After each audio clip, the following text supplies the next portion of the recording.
ఏంది ఎలా ఉంది? కూటమి ప్రభుత్వం వచ్చింది 6 నెలలు అయిపోయింది, ఎలా ఉందంటారు? బ్రహ్మాండంగా ఉంది. ప్రజలు కూడా సుఖశాంతులతో హాయిగా జీవిస్తున్నారు. ఆ, ఇబ్బందులు ఏమి లేవు. ఆ, అన్నీ సక్రమంగా జరుగుతున్నాయి. అన్ని నిత్యావసర సరుకులు కూడా బ్రహ్మాండంగా దొరుకుతున్నాయి. ఏంది ఇబ్బందులు లేవా? ప్రభుత్వం వచ్చిన కాంచి పేద మధ్య తరగతి బడుగు బలహీన వర్గాలని ఏమి ప్రశాంతంగా బతకట్లేదు. ఈ ప్రభుత్వం వచ్చింది అందరినీ అణగదొక్కేస్తుంది అని మరి వైసీపీ నాయకులు చెప్తున్నారు, జగన్మోహన్ రెడ్డి చెప్తున్నాడు కదా. మరి అది అతను ఏంటంటే అతను బతకలేక అతను చెబుతున్నాడు అంతేగాని ప్రజలు బతకలేక కాదు. ప్రజలు బ్రహ్మాండంగా ఉంటారు. అతను పింఛను ఇస్తానని పెంచుకుంటూ పోతానని చెప్పి పెంచుకుంటూ పోయాడు. అదే చంద్రబాబు నాయుడు గారు ఎక్కిన మరుక్షణమే పింఛన్ అయితే ఎప్పుడైతే 1వ తారీఖు ఇస్తానన్నాడో 7,000 రూపాయలు ఇచ్చాడు. ఆ రోజే ప్రజల్లో చైతన్యం వచ్చేసింది. మళ్ళీ నెక్స్ట్ నెలలో 4,000 రూపాయలు ఇచ్చేశాడు. అట్లా కంటిన్యూషన్గా 7 నెలల్లో అన్ని పింఛన్లు ఇచ్చుకుంటూ వస్తున్నాడు. ఆదివారం వచ్చే శనివారమే ఇస్తున్నాడు. సోమవారం సెలవు వస్తే ఆదివారమే ఇస్తున్నాడు. పండగలు వస్తే ముందు రోజే ఇస్తున్నాడు పింఛన్లు. అలాంటి దేవుడు కావాలా?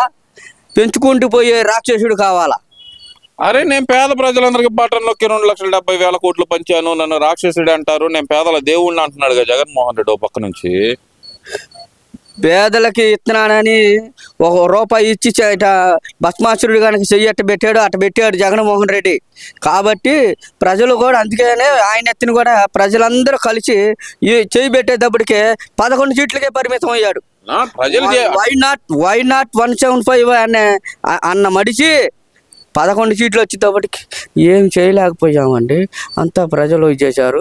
ఈఎంలు మార్పని ఆ రకంగా మాట్లాడకపోతున్నాడు. నేను అడుగుతున్నా, ప్రజలు కాదు చేసింది, ఈవీఎంలు మోసం చేసినాయి అంటున్నాడు కదా మరి జగన్మోహన్ రెడ్డి. మిస్టర్ జగన్మోహన్ రెడ్డి 19లో నువ్వు గెలిచింది ఎలా గెలిచినావు? మోడీ నటం పెట్టుకొని ప్రజా ఆశీర్వాదంతో గెలిచిన అంటున్నాడు. ప్రజాదరణ గెలవలా. నువ్వు గెలిచింది ఎట్లా? 100 సీట్లు వచ్చిందాకా జనరల్గా గెలిచినావు. అక్కడి నుంచి 300, 200, 400, 500 ఎంఆర్ వాళ్ళని ఆర్డీ వాళ్ళని బెదిరించి మీరు గెలిచారు. మాకు తెలియదు ఆ సంగతి. తెలియనోడికి చెప్పాలి. నువ్వు తెలిసినోడికి నువ్వు చెప్పలేవు. నువ్వు చెబితే వినే పరిస్థితుల్లో లేరు తెలిసిన వాళ్ళు. నీ బతుకు అంతా అబద్ధాలు, దొంగ బతుకే.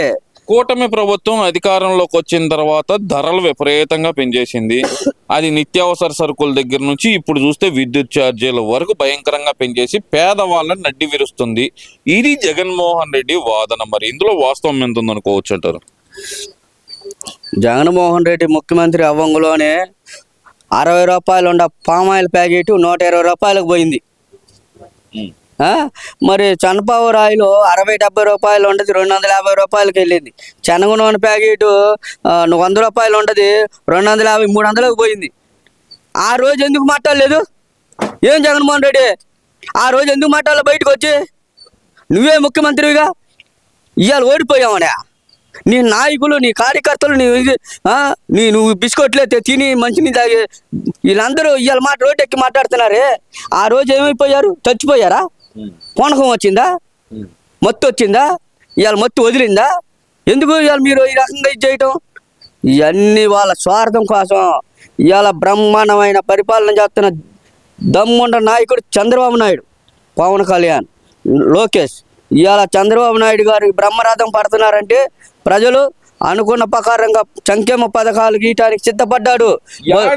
సూపర్ 6 అంటూ హామీలు ఇచ్చి హామీలను తొంగలో తొక్కి ప్రజలను అడ్డు విరుస్తున్నాడు చంద్రబాబు నాయుడు అంటున్నారు కదా. ముఖ్యంగా చూస్తే కనుక సూపర్ 6 ఇచ్చిన హామీల్లో ఒక్క హామీ కూడా నెరవేర్చలేదు ఈ ప్రభుత్వం. అంతా మాట తప్పింది, మడమ తిప్పింది అనేది జగన్మోహన్ రెడ్డి కానీ వైసీపీ నాయకులు కానీ ఆరోపణ. ఇది వాస్తవమే అనుకోవాలంటారా? కాదు, ఇది వాళ్ళ స్వార్థం కోసం, వాళ్ళ ప్రయోజనం కోసం, వాళ్ళ స్వలాభం కోసం మాట్లాడే మాటలు వైఎస్ఆర్ పార్టీ నాయకులు. సూపర్ 6 పథకాల్లో ఆల్రెడీ ఉచిత బస్సు ప్లాన్ చేస్తున్నారు. ఆల్రెడీ మన గ్యాస్ సిలిండర్లు ఇచ్చాడు. 1/1 అన్ని పథకాలు అమలు చేయడానికి పరానికి చేస్తున్నారు. 6 నెలలు అయింది, అమలు చేయడం కుదరలేదంటారా? జగన్మోహన్ రెడ్డి అయితే నేను వచ్చినమ్మట అన్ని చేసేసాను, 99.999% అమలు చేశాను అంటున్నాడు కదా. మరి ఆయన జగన్మోహన్ రెడ్డి అమ్మఒడి ఎప్పుడు ఇచ్చావు? రైతు భరోసా ఎప్పుడు ఇచ్చావు? మరి మందు తీసేస్తానన్నావి, మరి ముందు వచ్చేలాగా పెంచావు. నువ్వు పథకాలు ఏమి ఇచ్చావు? 15,000 రూపాయలు ఇస్తానని ఇద్దరు పిల్లలు భారతి కడప జిల్లాలో ప్రచారం చేస్తా, అవినాష్ రెడ్డి తరపున ఎమ్మెల్యేల తరపున పోయి ప్రచారం చేస్తా. భారతి ఏం చెప్పింది? ఒకళ్ళుంటే ఒకళ్ళు, ఇద్దరుంటే ఇద్దరు, ముగ్గురుంటే ముగ్గురు. జగనన్న 15,000 కాడికి ఇస్తున్నాడు. జగనన్న ముఖ్యమంత్రి అయితే ఒక్కొక్కరు 15,000 రూపాయలు, ముగ్గురుంటే 45,000 రూపాయలు వస్తున్నాయి. మీరు జగనన్నకి ఓట్లు వేయండి, జగనన్నకి గెలిపిమని చెప్పింది. ఇచ్చినాడు కదా. ఎక్కడ ఇచ్చావు? ఒకరిగా ఇచ్చావు. అది కూడా ఫస్ట్ సంవత్సరం 1,000 రూపాయలు, రెండో సంవత్సరం 2,000 తగ్గించావు. ఎంతమందికి ఇచ్చావు? అర్హులైన వాళ్ళకి ఇవ్వలేదు. నీ స్వలాభం కోసం నీ కోసం జై కొట్టిన వాళ్ళకి ఇచ్చావు, కానీ బడుగు బలిగిన వర్గాలకి ఏమీ లేదు. మోసం చేశావు.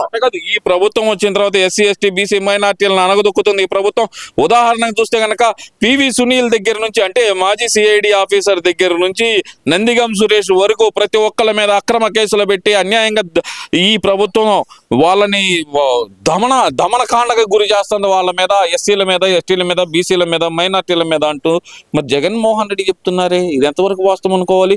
మీరేమో ఆయన బీసీలు ఎస్సీలకు ఏం చేయలేదని మీరు అంటున్నారు, ఈ ప్రభుత్వం వచ్చి ఎస్సీల మీద దమనకాండ చేస్తుందని వాళ్ళు అంటున్నారు. అసలు ఇద్దరు ఎవరి మాట కరెక్ట్ అనుకోవాలి? నేను ఈ మీడియా పూర్వకంగా చెప్పేది ఒకటే మాట చెప్తున్నాను. చంద్రబాబు నాయుడు గారు నాకుగా వచ్చినాక ముఖ్యమంత్రి అయినప్పుడు నుంచి ఈ రోజు వరకు నేను చూస్తున్నా నా కళ్ళతోటి, ఎస్సీ ఎస్టీలకు కానీ బీసీలకు కానీ బడుగు బలిగిన వర్గాలు, అన్ని కులాలను కలిపితే బడుగు బలిగిన వర్గాలు అంటారు కాబట్టి బడుగు బలిగిన వర్గాలని ఏ రోజు అన్యాయం చేయలేదు. కానీ ఈ జగన్మోహన్ రెడ్డి ముఖ్యమంత్రి అయిన తర్వాత నంద్యాలలో నూరు భాష మరి చీరాల్లో కిరణం ఈ రకంగా ఎంతమందిని ఎస్సీ ఎస్టీలని అన్ని కులాలని ఏడిపించి మానభంగాలు చేసి హత్యలు చేసి, మరి పల్నాడులో చంద్రయ్యని జై జగన్ అంటే తీస్తాము లేకపోతే మెడకోసారు, మరి జై చంద్రబాబు అన్నాడని. నువ్వు ఎక్కడ చేసావు జగన్మోహన్ రెడ్డి? ఇవాళ నందిగం సురేష్ ఎవరు? అమాయకుడు. నిన్ను నమ్ముకున్న బట్టు అక్కడ తుళ్ళూరు రాజధాని ప్రాంతంలో కొల్లగొట్టిన నరాంతకుడు మన ఇది సజ్జల రామకృష్ణారెడ్డి కూడా చెబుతున్నాడు కదన్నా, మీరేందన్నా నరాంతుడు అంటున్నారు? సజ్జల రామకృష్ణారెడ్డి నోటు ఏలు పెట్టి కొరకడంట. అసలు పిల్లగాడైతే కొరుకుతాడు, నిన్న పుట్టినోడైతే కొరుకుతాడంట, కానీ సజ్జల రామకృష్ణారెడ్డి నోటు ఏలు పెడితే కొరకడంట. ఎందుకని? ఆయన అమాయకుడు కదా, ఏం తెలియనాడు కదా.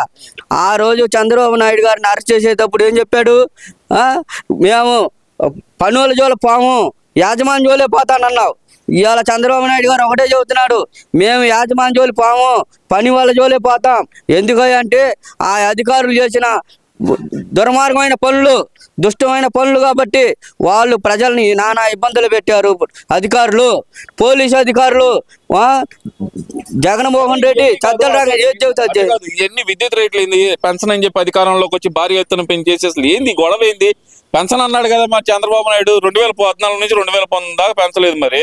మరి ఇప్పుడు ఎందుకు పెంచారు అనుకోవచ్చు అంటారు? మరి ఇది ఇప్పుడు పెంచలేదు.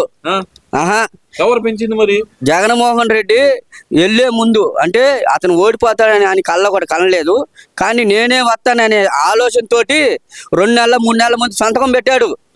జీవో ఉంది. జీవో కూడా నిన్న చంద్రబాబు నాయుడికి అందరూ రిలీజ్ చేసి చూపించారు జీవో. ఇదిగో ఈ రకంగా నువ్వు పెంచావు జగన్మోహన్ రెడ్డి, ఈ రకంగా నువ్వు పెంచావు, ప్రూఫ్లు పెట్టుకొని మరి ఈ రకంగా నువ్వు పెంచావు జగన్మోహన్ రెడ్డి. ఎవరు చెబుతావు?